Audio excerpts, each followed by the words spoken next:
ऐसा करें, उसमें चिंता क्या है? कांग्रेस की एक पार्षद है, उसको हज कमेटी में दे देते हैं, उसकी वोट भी दिलवा देंगे तुम्हें। तो एलजी साहब इस लेवल पे। आम आदमी पार्टी लगातार ये आरोप लगा रही है कि कांग्रेस और बीजेपी की डील हो गई है कि दिल्ली नगर निगम में मेयर, डिप्टी मेयर और स्टैंडिंग कमेटी के 6 सदस्यों के लिए होने वाले चुनाव में कांग्रेस वॉकआउट कर जाएगी, वोटिंग में हिस्सा नहीं लेगी और बदले में कांग्रेस पार्षद और कांग्रेस की नेता सदन नाजिया दानिश को बीजेपी ने उपराज्यपाल के जरिए दिल्ली हज समिति का सदस्य बनवा दिया है। नाजिया दानिश के बारे में आपको बता दूं कि नाजिया दानिश दिल्ली के ओखला विधानसभा के जाकिर नगर से पार्षद हैं। उनके पति शोएब दानिश वहां से 3 बार लगातार पार्षद रह चुके हैं। अब सीट रिजर्व हो गई थी तो नाजिया दानिश को यानी कि उन्होंने अपनी पत्नी को चुनाव लड़वाया और चुनाव वो जीते। नाजिया दानिश की दिल्ली हज समिति में नियुक्ति उस समय हुई जब दिल्ली के अंदर 6 जनवरी को मेयर, डिप्टी मेयर और स्टैंडिंग कमेटी के 6 सदस्यों के लिए चुनाव होना था।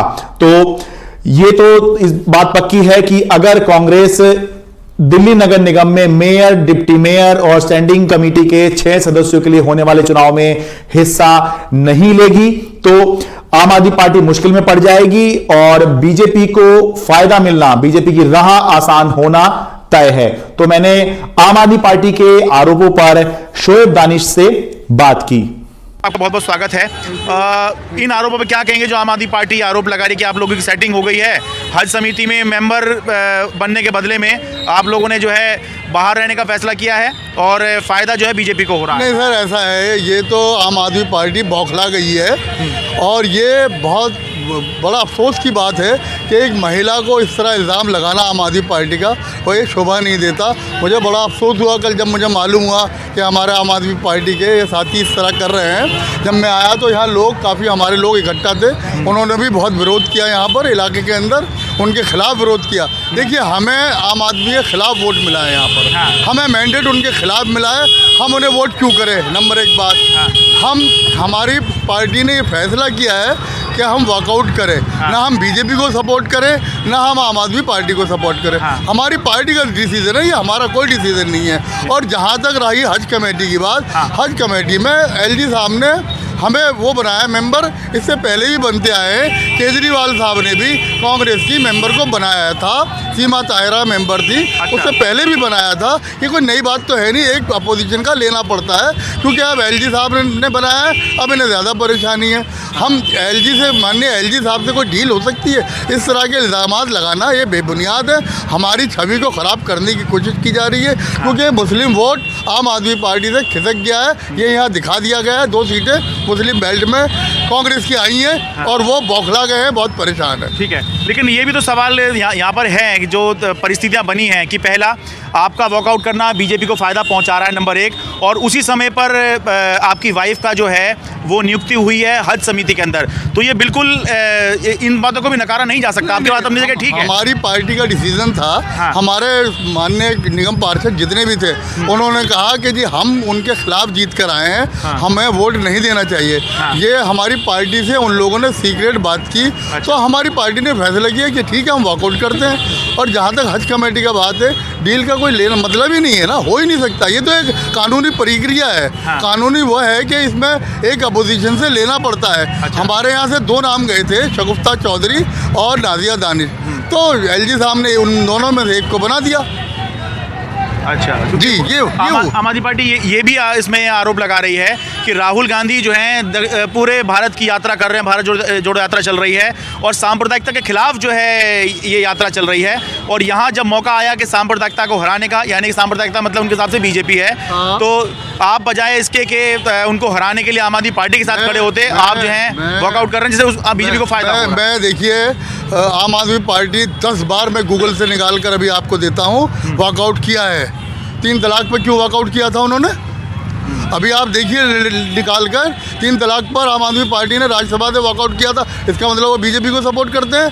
क्यों वॉकआउट किया था उन्होंने? बोलते उसके ऊपर, बिल्किस बानो के ऊपर बोलते, मुस्लिम इशूज़ के ऊपर बोलते, कोई हमारे इलाके के मसले मसाइल, चाहे वो शाहीन बाग का मामला हो, चाहे वो मरकज़ का मामला हो, चाहे वो जामिया में लाठीचार्ज बच्चियों के ऊपर हुआ हो, आज तक कभी आम आदमी पार्टी मुस्लिम इशूज़ के ऊपर नहीं बोली है। चाहे वो 3 तलाक हो, किसी इशूज़ के ऊपर ना तो आम आदमी पार्टी बोली है, ना कोई उनका मुस्लिम नुमाइंदा बोला है। इसलिए उनकी ज़मीन खिसक गई है। ये उनको पार्टी से ऊपर से ऑर्डर है, आदेश है कि आप अपने अपने क्षेत्रों में प्रदर्शन कीजिए, प्रोटेस्ट कीजिए, ताकि आपको वोट बैंक, मेरी छवि को ख़राब करने की कोशिश की जा रही है। हाँ। मेरी छवि साफ़ सुथरी छवि है, आप कहीं भी पूछ सकते हैं। मैंने किसी बिल्डर की चाय नहीं पी है, मैं कहीं कोई मेरा बिल्डर पार्टनर नहीं है। उनके जाके पता करिए, उनके अमानतुल्लाह के, उनके ऊपर ईडी के चार्जेज उनके ऊपर है, ओखला के विधायक के ऊपर रेप केसेस उनके ऊपर है। मेरी छवि को ख़राब करने की कोशिश की जा रही है और इससे ज़्यादा मैं कुछ नहीं कहना। ठीक है, बस एक आखिरी सवाल में मतलब ये आप कुल मिला के ये कहना चाह रहे हैं कि पहला आपको वोट जो है वो आम आदमी पार्टी के खिलाफ मिला है, क्योंकि मुसलमान आम आदमी पार्टी से छिटक रहा है और बीजेपी के खिलाफ तो है ही, इसलिए दोनों के साथ ही आप नहीं जा सकते। हमारे लिए दोनों एक है, हमें वोट नहीं देना हमने तय कर लिया है। हमारे पार्षदों ने तय किया, हम वोट नहीं देंगे उन्हें। बहुत से लोग सोच रहे हैं कि कांग्रेस के दिल्ली नगर निगम चुनाव में केवल 9 पार्षद ही चुनाव जीते हैं। आम आदमी पार्टी चुनाव जीती हुई है और मेयर डिप्टी मेयर उसका आसानी से बन ही जाएगा। तो ऐसे में कांग्रेस किसी को वोट कर रही है, किसी को वोट नहीं कर रही, या फिर चुनाव से गैर हाजिर रह रही है, इससे आम आदमी पार्टी या बीजेपी की सेहत पर क्या असर पड़ने वाला है। तो पहले कांग्रेस का औपचारिक स्टैंड सुन लीजिए, फिर मैं आगे की कहानी बताता हूं। कांग्रेस ने औपचारिक रूप से घोषणा की है कि उसको आम आदमी पार्टी और बीजेपी दोनों के खिलाफ ही वोट मिला है, यानी कि दिल्ली की पब्लिक ने इन दोनों के खिलाफ जाकर कांग्रेस को वोट दिया है। ऐसे में कांग्रेस जो है वो किसी भी एक पार्टी के साथ नहीं जा सकती। कांग्रेस ने फैसला किया है कि वो इन चुनावों में, यानी कि मेयर, डिप्टी मेयर और स्टैंडिंग कमेटी के जो 6 सदस्यों का चुनाव होना है, इसका हिस्सा वो नहीं बनेगी। वोटिंग से या तो एब्सटेन करेगी या वॉकआउट करेगी। अब समझिए कि कांग्रेस के केवल 9 पार्षद कैसे आम आदमी पार्टी की मुश्किल बढ़ा सकते हैं। दिल्ली नगर निगम में जब मेयर और डिप्टी मेयर का चुनाव होगा तो उसके अंदर निर्वाचित पार्षद, निर्वाचित सांसद, निर्वाचित विधायक, ये सब वोट डालेंगे। कुल मिला के जो संख्या है वो कुछ भी होती रहे, लेकिन आम आदमी पार्टी के पास 150 निर्वाचित पार्षदों, निर्वाचित विधायकों, निर्वाचित सांसदों की संख्या है, जबकि बीजेपी के पास यही संख्या 113 पर है। तो ऐसे में कांग्रेस के जो 9 पार्षद हैं वो वोट करें ना करें या किसी भी तरफ वोट करें, कोई फर्क नहीं पड़ने वाला। लेकिन फर्क पड़ेगा स्टैंडिंग कमेटी के चुनाव में। स्टैंडिंग कमेटी जो कि दिल्ली नगर निगम की असली सरकार मानी जाती है, सबसे पावरफुल बॉडी यही होती है और यही जो है निगम को चलाती है। तो इसके लिए जो 6 सदस्यों का चुनाव होना है, सारी लड़ाई इसको लेकर है। आम आदमी पार्टी ने 4 कैंडिडेट उतारे हैं मैदान में, जबकि बीजेपी ने 3 कैंडिडेट उतारे हैं, लेकिन चुनाव केवल 6 के लिए होना है, यानी कि दोनों पार्टियों में से किसी एक के उम्मीदवार की हार जो है वो तय है। अब समझिए कि अगर कांग्रेस वोटिंग में हिस्सा ले रही है तो गणित क्या बैठेगा और कौन कौन कैसे कैसे जीत सकता है। तो अगर कांग्रेस वोटिंग में हिस्सा ले रही है तो हाउस की टोटल स्ट्रेंथ होगी 250, और जब 250 हाउस की स्ट्रेंथ होगी तो 37 पार्षदों का जिसके पास फर्स्ट प्रेफरेंस वोट होगा वो चुनाव जीत जाएगा।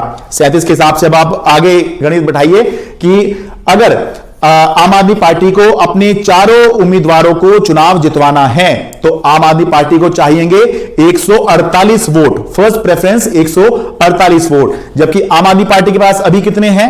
आम आदमी पार्टी के पास अभी 134 पार्षद हैं, यानी कि आम आदमी पार्टी अपने चौथे उम्मीदवार को जितवाने से 14 वोट पीछे है। जबकि बीजेपी की बात करें तो बीजेपी को अपने तीनों उम्मीदवार जिताने के लिए 111 वोट की जरूरत होगी, जबकि अभी बीजेपी के पास कितने हैं?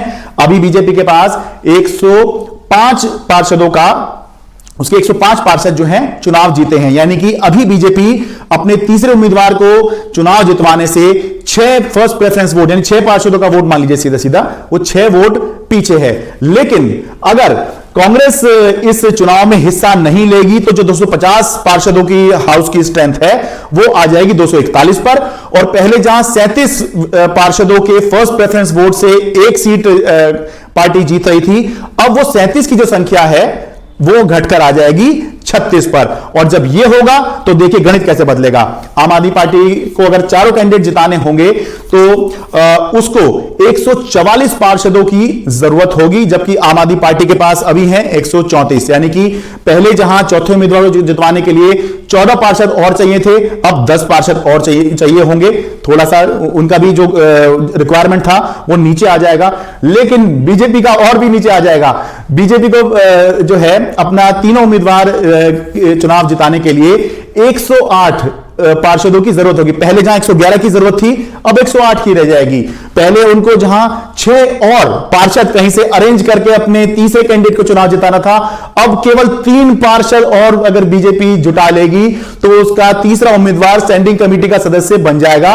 और इतना तो आप सभी समझते हैं कि 14 के मुकाबले 10 के मुकाबले, यानी जो आम आदमी पार्टी को चाहिए थे पहले या अब, उसके मुकाबले में, यार ये माने कि आम आदमी पार्टी को 10 की और जरूरत है तब उनका जो है चौथा उम्मीदवार जीतेगा, उसके मुकाबले केवल 3 ही बीजेपी को चाहिए ताकि उनका जो तीसरा उम्मीदवार है वो चुनाव जीत जाए।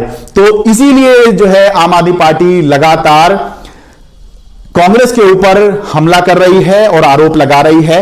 और सवाल यह भी उठ रहे हैं कि क्या आम आदमी पार्टी चाहती है कि कांग्रेस जो है उसको इन चुनावों में, निगम चुनाव में जो मेयर, डिप्टी मेयर या खासतौर से स्टैंडिंग कमेटी का जो चुनाव हो रहा है, उसमें आम आदमी पार्टी चाहती है कि कांग्रेस उसको समर्थन दे, लेकिन समर्थन वो मांग भी नहीं रही है। तो मैंने इसको लेकर आम आदमी पार्टी के नेता आतिशी से सवाल किया। Mayor, deputy mayor, standing committee के सदस्यों का चुनाव होना था, उसमें कांग्रेस ने जब वॉकआउट का फैसला किया तो आप लोगों ने कहा कि ये बीजेपी की मदद कर रहे हैं आज कमेटी की वजह से। तो क्या आप लोग जो है कांग्रेस का समर्थन चाह रहे हैं, और अगर चाह रहे हैं तो क्या मांग रहे हैं या आप चाह रहे हैं कि खुद ही वो आपको समर्थन दे? क्योंकि उनके लिए वो कैसे दे दें आपको समर्थन? आप मांग भी नहीं रहे हैं और वो वॉकआउट कर रहे हैं, तो आप कह रहे हो कि आप बीजेपी की तरफ चले गए। देखिए, जब कांग्रेस जो देश भर में भारत जोड़ो यात्रा करती है, जब कांग्रेस देश भर में कहती है कि सब लोगों को साथ आना चाहिए, बीजेपी की नीतियों के खिलाफ साथ आना चाहिए, लेकिन जहां पर मौका है भारतीय जनता पार्टी के खिलाफ साथ आने का, जहां पर कांग्रेस के 9 पार्षद हैं जिनकी वोट का स्टैंडिंग कमेटी के चुनाव में असर पड़ सकता है, वहां पर कांग्रेस पार्टी पहला मौका देखते ही वॉकआउट कर जाती है, भारतीय जनता पार्टी को समर्थन दे देती है उस वॉकआउट से। तो ये तो साफ हो गया कि कांग्रेस पार्टी सिर्फ देश भर में घूमकर नाटक कर रही है कि सबको भारतीय जनता पार्टी के खिलाफ आना चाहिए, क्योंकि जहां पर भारतीय जनता पार्टी और उनकी नीतियों के खिलाफ साथ आने का मौका है, वहां पर कांग्रेस पार्टी क्यों नहीं करती है? आप लोगों ने भी तो बीजेपी कांग्रेस का आह्वान नहीं किया, आइए तो हम आम आदमी पार्टी और कांग्रेस दोनों मिलकर बीजेपी जैसे सांप्रदायिक पार्टी को हराते हैं। आप लोगों ने तो ऐसा कोई आह्वान नहीं किया है। तो आप ही कह रहे हैं कि इसलिए जो, फिर ये तो स्पष्ट हो जाए ना कि कांग्रेस जो देश भर में घूम के कहती है कि हमें भारतीय जनता पार्टी को हराना है और सब लोगों को उसके लिए साथ आना है।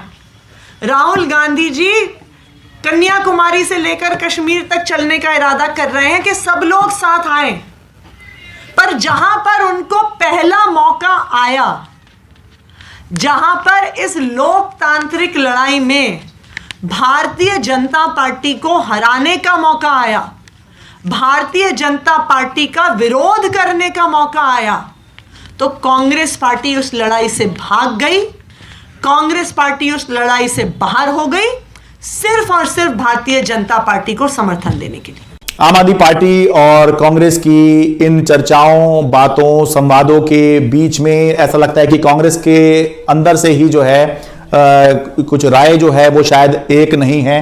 और मुकेश शर्मा जो हैं कांग्रेस के पूर्व विधायक हैं, वो ये ट्वीट करके कह रहे हैं, हालांकि वो डायरेक्ट ऐसा नहीं दिखाना चाह रहे हैं कि वो इसके ऊपर ही बोल रहे हैं, लेकिन वो इशारा कर रहे हैं और ये कह रहे हैं, कौन किससे मिला हुआ है, किसके हाथों बिका हुआ है, सियासत में कच्चा लालच भविष्य खत्म कर देता है।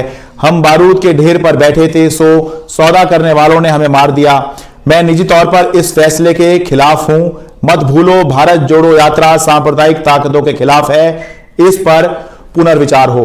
तो इशारा ये करते दिखाई दे रहा है, माना जा रहा है कि इसी फैसले के ऊपर बात चल रही है। और एक ये चर्चा तो है ही कि जब राहुल गांधी जो है वो भारत जोड़ो यात्रा सांप्रदायिक ताकतों के खिलाफ करने की बात कर रहे हैं और कांग्रेस के मुताबिक जो है वो बीजेपी ही सांप्रदायिक ताकत है इस समय पर, तो फिर कैसे वो जो है बीजेपी को फायदा पहुंचे ऐसा कोई फैसला ले सकते हैं। लेकिन यह भी बात है कि जो कांग्रेस के नेता जो तर्क दे रहे हैं कि उनको वोट ही जो है वो आम आदमी पार्टी या बीजेपी के खिलाफ मिला है, या ये भी बात जो कही जा रही है कि मुस्लिम वोट जो है वो इस बार आम आदमी पार्टी से छिटका है या कुछ उसमें आम आदमी पार्टी को लेकर निराशा है।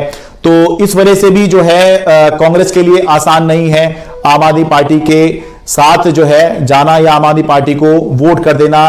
तो क्या इस वजह से वो जो है इस वोटिंग से बाहर रह रहे हैं, या फिर जैसा आम आदमी पार्टी आरोप लगा रही है ऐसा कुछ है? खैर, इस पर तो हम कुछ नहीं कह सकते, ये आरोप हैं। लेकिन ये जरूर है कि कुल मिलाकर खेल ये जरूर है कि अगर कांग्रेस इस वोटिंग में हिस्सा नहीं लेगी, जो मेयर, डिप्टी मेयर और स्टैंडिंग कमेटी के 6 सदस्यों के लिए चुनाव होना है, तो इसमें मेयर, डिप्टी मेयर में तो कोई फर्क नहीं पड़ेगा, पर स्टैंडिंग कमेटी में आम आदमी पार्टी मुश्किल में जरूर फंसेगी और बीजेपी की राह आसान जरूर होनी तय है। दिल्ली से अपने कैमरा सहयोगी सचिन गुप्ता के साथ मैं शरद शर्मा, एनडीटीवी इंडिया।